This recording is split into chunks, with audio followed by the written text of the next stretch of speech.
জয় যিশু। আদি পুস্তক বাইবেলের প্রথম 5টি বইকে পঞ্চগ্রন্থ বলা হয়। সেগুলি মসি লিখেছেন। আদি শব্দের অর্থ হলো প্রথম বা জন্ম। আদি পুস্তকে আছে বিশ্ব সৃষ্টির বিবরণ। 1 অধ্যায় 1 থেকে 25 পদ। মানব জাতির উৎপত্তির কথা। 1 অধ্যায় 16 থেকে 27 পদ। পৃথিবীতে পাপের আবির্ভাবের কথা। 3 অধ্যায় 1 থেকে 7 পদ। মুক্তির প্রতিজ্ঞার কথা। 3 অধ্যায় 8 থেকে 24 পদ। পারিবারিক জীবনের কথা। 4 অধ্যায় 1 থেকে 10 পদ।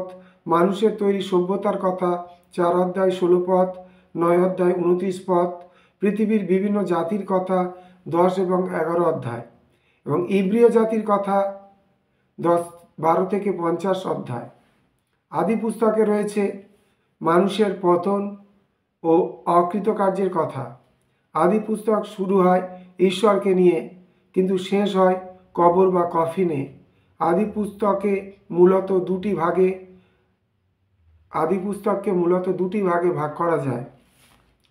পৃথিবীতে পাপের প্রবেশ 1 থেকে 11 অধ্যায়। সৃষ্টি 1 এবং 2 অধ্যায়। পতন 3 এবং 4 অধ্যায়। জলপ্লাবন 5 থেকে 9 অধ্যায়। বাবিলের প্রাচীর ও ভাষাভেদ 10 থেকে 11 অধ্যায়। মুক্তিদাতার আগমনের প্রস্তুতি 12 থেকে 50 অধ্যায়। বিশ্বাসের মানুষ অব্রাহাম 12 থেকে 23 অধ্যায়।